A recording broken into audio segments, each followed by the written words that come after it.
Contigo. Siempre nos hacemos la pregunta de queremos un arbusto que sea resistente, que sea de hoja perenne y que sea atractivo durante todo el año. Pues hoy nos vamos a decantar un poco por el género Evonimus o boneteros. Son plantas, Julia, que como podemos apreciar tenemos unas tonalidades distintas que nos dan ese toque atractivo y esa hoja la mantenemos en todas las estaciones.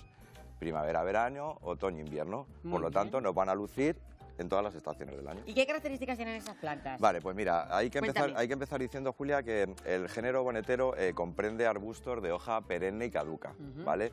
Podemos combinar, a unos se les caen las hojas y otros no. Ahí. Son plantas de fácil cultivo y muy resistentes a las altas y bajas temperaturas. Muy bien. Los riegos, vamos a hacer riegos frecuentes pero no abundantes, siempre teniendo en cuenta de hacer un buen drenaje para no acumular o no hacer un encharcamiento a pie de raíz. Voy a recordar el teléfono también, 925 28 67 91, 660 37 39 30. Si llaman ustedes o escriben un WhatsApp, nos mandan una foto para consultar cualquier duda que tengan sobre cualquier tipo de planta. Hoy hablamos de arbustos decorativos para todas las estaciones del año. Así es, Julia. Como estábamos diciendo, a la hora de decantarnos por unos o por otros, pues mira, por ejemplo, Julia, tenemos Evonimus verde compacta, ¿vale? Son de unas tonalidades, un verde que luego los brotes nuevos nos aparecen como un verde más clarito, ¿vale? El áurea, Evonimus áurea, que nos da unas tonalidades amarillas que, si te das cuenta, es distinto con el luna porque lo hace al distinto, es decir, combina el amarillo y el verde, pero al contrario, es decir, aquí aparece el amarillo en el centro. Me recuerda también la hoja del laurel, fíjate un poco. Sí, se parecen un poco a la... Sí, más cortita, pero sí que se parece. Estos setos, Julia, lo vamos a utilizar cuando queremos dar más altura. Vamos a utilizar las variedades de luna, áurea o el verde compacta o el albo marginata que le tenemos aquí. Pero eso vendría bien, por ejemplo, para ponerlos en un jardín y tapar toda la zona de la verja, que no nos vean. Mira, los que acabamos de comentar, Julia, que ahora diremos lo de los punchellus o micrófila, los japónica sí que nos alcanzan una altura más o menos hasta unos 7 metros, aunque raramente superan los 3, es decir, si hacemos un crecimiento muy desordenado puede llegar a alcanzar 7 metros, pero son plantas que raramente superan los 3 metros. Son plantas, Julia, que soportan muy bien la poda, que hay que tener en cuenta, es decir, plantas que las podemos perfilar para hacer un seto más compacto y más delimitar mejor. Son plantas también que se adaptan muy bien, Julia, para cultivar en maceta, es decir, tenemos una planta que queremos cultivar en maceta, que nos dure más tiempo y que esa planta se cultive bien ahí, Evonimus. De las variedades que hemos dicho, Julia, tenemos otras de hoja más pequeñita, que si te das cuenta, la hoja no tiene nada que ver con los japónica, ¿vale? O con el áurea, el luna y el verde compacta. Ese tipo de Evonimus lo vamos a utilizar más para hacer una bordura, es decir, una delimitación más bien baja, puesto que son plantas que alcanzan una altura más o menos entre 0,30, 0,40 hasta 1 metrito. Es decir, vamos a hacer un setito bajo para hacer una delimitación en nuestro jardín. Nos vamos a decantar más por el micrófila o punchellus. Muy bien. ¿Queremos algo espectacular de cara al otoño? También tenemos Evonimus, Julia, porque tenemos el Evonimus alatus compacta. El Evonimus alatus compacta ahora mismo está con las hojas, no tiene hoja, es caduco, pero cuando viene el otoño nos hace unas coloraciones rojizas muy bonitas. Y se llama alatus porque la corteza es muy decorativa, por si te das cuenta. Hace un espárrago triguero, ¿eh? Mira, hace como una forma de alas de la corteza, ¿vale? Por eso se llama alatus. Igual, una planta muy resistente, Julia, que puede alcanzar entre 1 y 3 metritos de altura, que nos va a aportar ese color de hoja verde ahora cuando brote durante primavera-verano. Cuando llegue el otoño nos va a hacer esa coloración en tonos rojos. Y luego, cuando no tiene hoja, es atractivo por esa corteza decorativa que parece como corcho en forma de alas. Por eso ¿Y por qué tú recomiendas este tipo de arbustos? Pues, Julia, son arbustos que ahora diremos porque la gente también pensará, ¿y las plagas? Ahí es donde iba, porque es muy importante. A ver, Julia, la ubicación del Evonimus lo vamos a ubicar en sitios de semisombra o sombra. Pero tenemos que tener en cuenta que si lo ubicamos en lugares muy sombríos es más susceptible al hongo oidio, que ya de por sí lo es. Pero siempre hay que tener en cuenta la ubicación. Si la ubicamos en un sitio muy sombrío, muy susceptible a ese tipo de ataque de este hongo. Plagas más comunes, vamos a decir que la más importante es la cochinilla, ¿vale? ¿La también sin olvidarnos de pulgones y de orugas. Pero la más importante es cochinilla. Es decir, tenemos Evonimus en casa, tenemos que tener en el botiquín sí o sí un producto o bien sistémico o bien azufre para combatir el oidio y un producto, un insecticida específico para cochinillas, porque son las dos plagas que sí que nos van a dar ahí un poco problemas. Hay que recordar que el oidio siempre aparece cuando hay temperaturas altas y cierta humedad ambiental.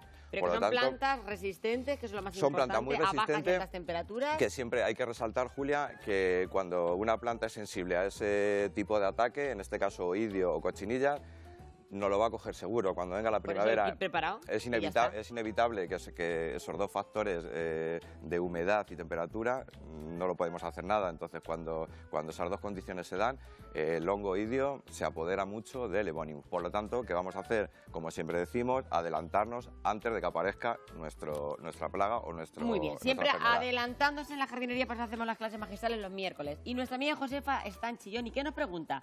Resulta que ella tiene un tronco de Brasil. Y dice que no sabe, sino que debe de no haberlo regalado muy bien, porque dice que se le ponen las hojas, ¿cómo se le ponen las hojas? Como amarillas y marrones. Vale, lo de las hojas amarillas y marrones, Julia, muchas veces hay que decantarnos un poco también por el frío. Es una planta muy sensible.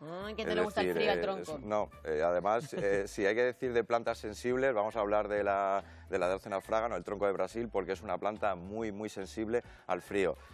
Cuando hay una descompensación en el riego, en este caso por falta de riego, también puede provocar ese amarilleo. Y amarilleo generalizado puede ser provocado también por una falta de abono, que siempre recordamos que es importante abonar nuestras plantas para que esa hoja nos la mantenga con esas coloraciones tan bonitas como en el caso del tronco de Brasil. Bueno, pues cuidadico con el frío y abonar. Maricarmen nos llama desde Toledo. Le han regalado una orquídea a ella y ya no tiene hojas. No sabe si podría ella mejorar esa orquídea, ese aspecto. ¿Será porque no la riega bien? Vale, cuando hablamos no tiene hojas o no tiene flores. ¿Será que tiene las hojas? Las hojas y las flores. De momento pues, hoja no tiene. Si las hojas no tiene, ahí sí que hay un problema más serio, ¿vale? Porque el que nos aborte la floración es fácil de recuperar con un abonado. Si la hoja no la ha perdido, probablemente tengamos algún hongo interno vascular, de raíz. Por lo tanto, lo que vamos a hacer es tratar con un fungicida de intervalo de 15 días, algo sistémico, para que la planta no lo distribuya por dentro de la savia. ¿Pero la salva?